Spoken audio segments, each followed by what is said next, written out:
మైన్స్లో ఉన్న ప్రతి ఒక్కరికి తెలిసి ఈ విషయం. కోర్టు కేసు వేసినారు, సిలికా ఓనర్స్ అందరూ కోర్టు కేసు వేసినారు. ఇదేం అన్యాయమయ్యా, ఇది మాకు మైనింగ్ పర్మిట్లు ఎందుకు ఇవ్వడం లేదయ్యా, మైనింగ్ పర్మిట్లు ఒక మాఫియా ఫామ్ చేసి ఈ రూట్లో వస్తేనే మైనింగ్ పర్మిట్లు ఇస్తారని చెప్పడం ధర్మమేనా అని చెప్పి ఏకంగా కోర్టులో కేసు వేసినారు. సిలికా క్వాడ్స్ ఈయన కలెక్ట్ చేస్తాడు, ఈయన ఇంత పెట్టుకుంటాడు, నారా లోకేష్ బాబుకు చంద్రబాబు నాయుడు కింద పంపిస్తున్నాడు. ఏ నియోజకవర్గంలో తీసుకున్నా కూడా ఆ నియోజకవర్గంలో మైన్స్ ఏదున్నా కూడా ఆ మైన్స్ ప్రతి మైన్లోనూ కూడా ఎమ్మెల్యే గారిని కలవాలా, పోలీసులు హుకుం జారీ చేస్తారు, డబ్బులు కలెక్ట్ చేస్తారు, ఎమ్మెల్యే గారికి ఇంత ఇవ్వాలా, మిగతాది పోలీసులు ఇంత పెట్టుకుంటారు, పైకి పంపిస్తామన్నారు డబ్బులు మిగతాది. ఏ నియోజకవర్గంలో చూసుకున్నా కూడా విచ్చలవిడి పేకాట క్లబ్బులు, ప్రతి పేకాట క్లబ్కు కూడా రేటును బట్టి 10,000 రూపాయలు పేకాట క్లబ్ అయితే నెలకు 6 లక్షలు ఇవ్వాలి, 5 లక్షల రూపాయలు పేకాట క్లబ్ రన్ చేసేది అయితే ఏకంగా వెస్ట్ గోదావరి జిల్లాల్లో అయితే ఏకంగా ఒక పేకాట క్లబ్బుల్లోనే ₹1 కోటి ఇస్తున్నారు. విచ్చల విడిగా కరప్షన్ జరుగుతూ ఉంది. పోలీసుల సమక్షంలో, పోలీసుల ఆధ్వర్యంలో మాఫియా ఫామ్ చేసి ప్రతి నియోజకవర్గంలో జరుగుతాను. నియోజకవర్గంలో ఏ పరిశ్రమ ఉన్నా కూడా ఆ పరిశ్రమ నడుపుకోవాలి అని అంటే ఆ పరిశ్రమ యజమానులు వచ్చి ఎమ్మెల్యేకి ఇంత డబ్బు ఇవ్వాలా, పోలీసులు లేకపోతే ఎమ్మెల్యేని కలసమని చెప్పి ప్రోత్సహించేట్టుగా వీళ్ళు పోయి ప్రెజర్ పెడతారు, ఎమ్మెల్యే మనుషులను పంపిస్తారు, ఫ్యాక్టరీలో ప్రొడక్షన్ ఆగిపోతుంది, ఆ ఎమ్మెల్యేను పోయి యాజమాన్యం పోయి కలిసి ఆయనకు తులమో ఫలమో చేతిలో పెట్టాలా నెల నెల, అందులో ఆయన ఎమ్మెల్యే ఇంత పెట్టుకుంటాడు, డిఐజీ ఆధ్వర్యంలో పోలీసులకు ఇస్తాడు, పోలీసులు కొంచెం పెట్టుకొని మిగతాది పెద్దబాబుకు చిన్నబాబుకు పంపిస్తూ ఉన్నారు. రాష్ట్రంలో విచ్చలు విడిగా కరప్షన్ జరుగుతూ ఉంది, కళ్ళ ఎదుటే కనిపిస్తూ ఉంది. కానీ ఇంత కళ్ళ ఎదుట ఇవన్నీ కూడా కనిపిస్తూ ఉన్నా కూడా ఎవ్వరూ కూడా మాట్లాడకూడదు. విచ్చలవిడిగా భూములు శనిక్కాయలకు బెల్లాలకు అమ్మేస్తారు ఇలా కావలసిన వాళ్ళకు. వీళ్ళకి నచ్చినోడు ఎవడన్నా ఉన్నాడంటే 99 పైసలకు భూములు ఇస్తారు. వీళ్ళకి నచ్చినోడు ఎవడన్నా ఉన్నాడు అని అంటే ఏకంగా 30 ఏళ్ళ కాంట్రాక్టు, 40 ఏళ్ళ కాంట్రాక్టు, ₹1.5 ఇస్తే చాలంటారు. విచ్చలవిడిగా భూములు శనిక్కాయలకు బెల్లాలకు అమ్మేస్తూ ఉన్నారు. ₹4.60 పీపీఎల్ చేసుకుంటా ఉన్నారు. ₹2.49 మేము ఆ రోజుల్లో పీపీఎల్ చేసుకుంటే నానా యాగి చేసిన ఇదే పెద్ద మనుషులు. అంత విచ్చలవిడిగా కరప్షన్ ఒక వైపున జరుగుతూ ఉంది. మరోవైపున సూపర్ 6, సూపర్ 7లు గాలికి ఎగిరిపోయాయి. ప్రతిదీ కూడా మోసమని తేలిపోయింది. వ్యవస్థలన్నీ కూడా పూర్తిగా నీరుగారిపోయిన పరిస్థితులు కనిపిస్తూ ఉన్నాయి. ఏ మనిషి కూడా సంతోషంగా లేని పరిస్థితిలో చంద్రబాబు ప్రభుత్వంలో కనిపిస్తూ ఉంటే ఈ మనుషుల తరపున, ఈ ప్రజల తరపున ఏ గొంతు వినపడకూడదు అని చెప్పి ఏకంగా ఈ పెద్ద మనిషి పెన్నెల్లి రామకృష్ణారెడ్డిని జైల్లో పడేసినాడు. ఈయన 4 సార్లు ఎమ్మెల్యే. దళిత మాజీ ఎంపీ నందిగాం సురేష్ను 190 రోజులు జైల్లో పెట్టినాడు. ఈయన దళిత మాజీ ఎంపీ. మాజీ మంత్రి జోగి రమేష్ కొడుకును రాజీవ్ అనేవాడిని ఆయనను జైల్లో పెట్టినాడు కేసులు పెట్టి. వల్లభనేని వంశీని ఒక కేసు అయిపోయిన తర్వాత మరో ఒక కేసు చిత్రహింసలు పెడుతూ జైల్లో పెట్టారు ఈ పెద్ద మనిషి. ఎంపీ మిథున్ రెడ్డిని కేవలం పెద్దిరెడ్డి రామచంద్రారెడ్డి చంద్రబాబు నాయుడును ఆయన కాలేజ్ టైంలో ఈయన ఇద్దరు కాలేజీలలో స్టూడెంట్గా ఉన్నప్పుడు ఇద్దరు కలిసి చదువుకున్నారని, ఆ కలిసి చదువుకున్నప్పుడు పెద్దిరెడ్డి రామచంద్రారెడ్డి చంద్రబాబు నాయుడు చెప్పుతో కొట్టినాడు అని చెప్పి. అంతే. పెద్దిరెడ్డి రామచంద్రారెడ్డి చిన్నప్పుడు చేసిన ఆ చిన్న గొడవ చంద్రబాబు నాయుడు మనసులో ఎంతగా నాటుకొని పోయింది అంటే ఏకంగా పెద్దిరెడ్డి రామచంద్రారెడ్డి కొడుకును ఎట్ట తిరిగి జైల్లో పెట్టాలా, పెద్దిరెడ్డి రామచంద్రారెడ్డికి మనక్షోభ కలిగించాలా అని ఎంత సేడిస్టిక్గా ఆయన వ్యవహరిస్తూ ఉన్నాడు అని చెప్పడానికి ఇదొక నిదర్శనం.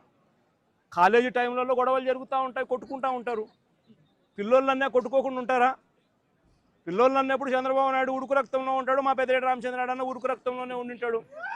తపానాలు పీకింటాడు. ఏం తప్పే ఉంది? ఆ టైంలో జరిగింటాయి. ఆ జరిగిందాన్ని గుర్తుపెట్టుకొని సేడిజంగా ఇన్ని సంవత్సరాల తర్వాత కూడా ఆయన కొడుకును కూడా జైల్లో పెట్టించాలని చెప్పి ఇంతగా తాపత్రయపడతా ఉన్నాడంటే చంద్రబాబు నాయుడు. ఈయన మనిషిలోని విషం ఈ మనిషిలోని రాక్షసత్వం ఎంతగా ఉంది అని చెప్పడానికి ఇదొక నిదర్శనం. మరొకరు చెవిరెడ్డి భాస్కర్ రెడ్డి. పాపం చెవిరెడ్డి భాస్కర్ రెడ్డి ఏం తప్పు చేసినాడో నాకైతే తెలియదు. కేవలం ఆయన చంద్రగిరి కాన్స్టిట్యున్సీకి ఎమ్మెల్యే కావడం. ఇదే చంద్రగిరి కాన్స్టిట్యున్సీ చంద్రబాబు నాయుడు సొంత కాన్స్టిట్యున్సీ. ఇదే చంద్రబాబు నాయుడు సొంత కాన్స్టిట్యున్సీ చంద్రగిరిలో 1983లో 1978లో ఆయన కాంగ్రెస్ పార్టీలో మంత్రిగా ఉండి పోటీ చేసి 17,000తో ఓడిపోయినాడు చంద్రగిరి కాన్స్టిట్యున్సీలో 1983లో. ఆ తర్వాత ఆయన ఓడిపోయి మళ్ళీ వాళ్ళ మామను కాళ్ళు పట్టుకొని గడ్డం పట్టుకొని మళ్ళీ 1989లో తెలుగుదేశం పార్టీలో చేరి అక్కడ రాజ్యమేలి కుప్పం అనే నియోజకవర్గాన్ని, బీసీలు అధికంగా ఉన్న కుప్పం అనే నియోజకవర్గంలోకి వెళ్ళి పోటీ చేస్తూ ఉన్నాడు. ఈ చంద్రగిరి నియోజకవర్గం ఆయన చేతుల్లో నుంచి వెళ్ళిపోయింది అని, ఈ చంద్రగిరి అనే నియోజకవర్గం ఆయన సొంత ఊరుంది కాబట్టి అక్కడ ప్రజలు చంద్రబాబు నాయుడు ఓడించినారు అని బాధ తట్టుకోలేక భాస్కర్ను వేధించి జైల్లో పెట్టించే కార్యక్రమాలు చేస్తూ ఉన్నాడు. చివరికి భాస్కర్ ఒకడే కాదంట, భాస్కర్ కొడుకు మొన్న కంటెస్ట్ చేసినాడు. పాపం లండన్ నుంచి వచ్చినాడు పాపం ఆ పిల్లోడు కూడా మొన్న కంటెస్ట్ చేసినాడు. ఆ పిల్లోని కూడా కేసులో పెట్టినారు. ఇదే పెద్ద మనిషి చంద్రబాబు నాయుడు కొడాలి నానిని, పేర్ని నాని భార్యను కూడా చివరికి అని కూడా చూడకుండా ఆమెను కూడా కేసులో పెట్టాలని చిత్రహింసలే. అనిల్ కుమార్ యాదవ్ ఇక్కడ జిల్లాలో మీ అందరికీ పరిచయస్తుడైన బీసీ నాయకుడు, మంత్రిగా ఎదిగిన వ్యక్తి, యువకుడు, ఇలాంటి వ్యక్తిని కూడా దొంగ కేసుల్లో ఇరికిచ్చాలని చెప్పి ఏకంగా ప్రయత్నం చేస్తే ఆ కేసులో ఆ విట్నెస్ వెళ్ళి జడ్జి ముందర పోలీసులు నన్ను 3rd డిగ్రీ ఉపయోగించి నన్ను దొంగ స్టేట్మెంట్ తీసుకునే ప్రయత్నం చేశారు అని చెప్పి ఏకంగా మెజిస్ట్రేట్ ముందర చెప్పినాడు అని అంటే ఎంతటి దారుణంగా వీళ్ళు పోలీసులను ఉపయోగిస్తున్నారని చెప్పడానికి ఇదొక నిదర్శన. జోగి రమేష్ మరో బీసీ నాయకుడు, సజ్జల రామకృష్ణారెడ్డి మా పార్టీలో మరో సీనియర్ నాయకుడు, ఆయన కొడుకును కూడా వదలడంలా, ఆయన కొడుకును కూడా భార్గవరెడ్డి అనే ఆ పిల్లని కూడా వేధించే కార్యక్రమే. వైవి సుబ్బారెడ్డి మరో మా పార్టీకి సంబంధించిన మరో సీనియర్ నాయకుడు, ఆయనను ఒక్కడే కాదు ఆయన కొడుకును కూడా మళ్ళీ తీసుకొచ్చే కార్యక్రమం. దేవినేని అవినాష్ విజయవాడకు సంబంధించి దేవినేని అవినాష్ మా జిల్లా కృష్ణా జిల్లా అధ్యక్షుడు, ఆయనను కూడా చిన్నపిల్లోడని కూడా చూడకుండా ఆయన మీద కూడా కేసులే.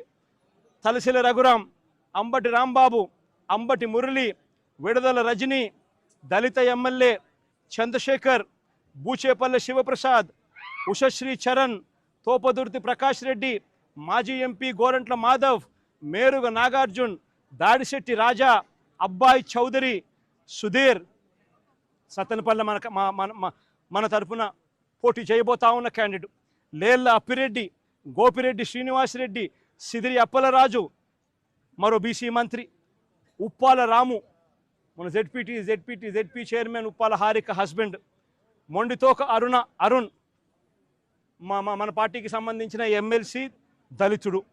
ఈ నాయకులందరి మీద కూడా తప్పుడు కేసులే.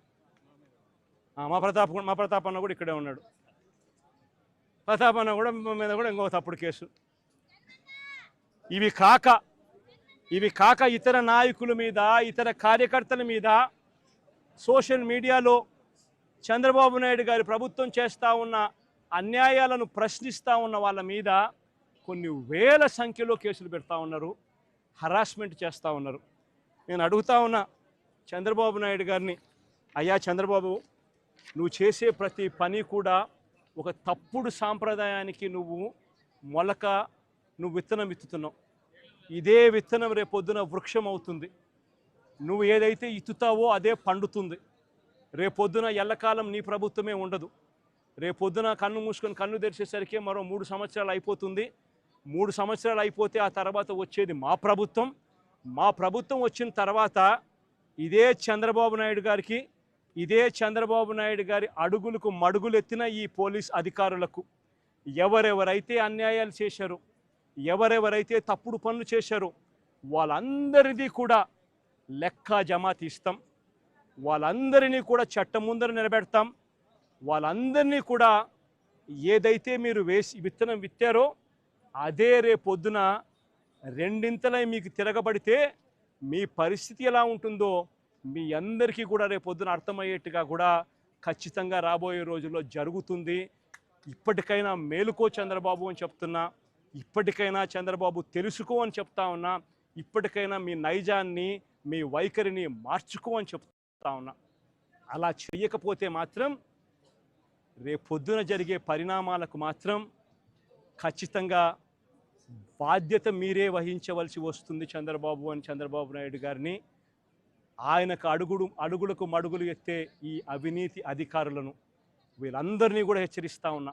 అధికారులు కొంతమంది అనుకుంటా ఉండొచ్చు, మేము రిటైర్ అయిపోతామనో, లేకపోతే విఆర్ఎస్ తీసుకొని పోతామనో, లేకపోతే ఇక్కడ నుంచి కనపడకుండా విదేశాలకు వెళ్ళిపోతామేమో అని చెప్పి అనుకుంటా ఉండొచ్చు. ప్రతి అధికారికి చెప్తా ఉన్నా, 7 సముద్రాలు అవతల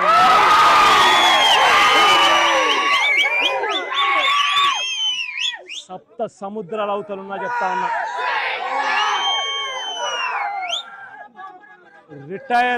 రిటైర్ అయి ఉన్నా కూడా చెప్తా ఉన్నా, విఆర్ఎస్ తీసుకొని ఉన్నా కూడా చెప్తా ఉన్నా. ప్రతి ఒక్కరిని పిలిపిస్తాం.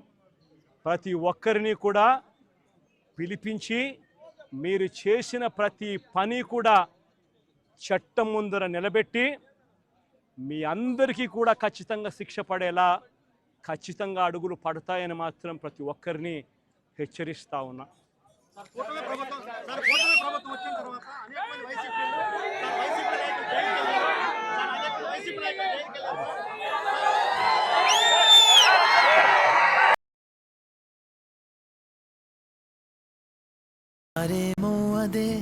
అదే ఊరు. రాకేష్, నువ్వెప్పుడు వచ్చావు విదేశం నుంచి? భలే బామ్మ, కనిపెట్టేశావు. టౌన్ కు పోయి కళ్ళ ఆపరేషన్ చేయించుకున్నావా? నన్ను ఈడ కూడా పోలేదు టౌన్ కి. నేను ఇక్కడే మనం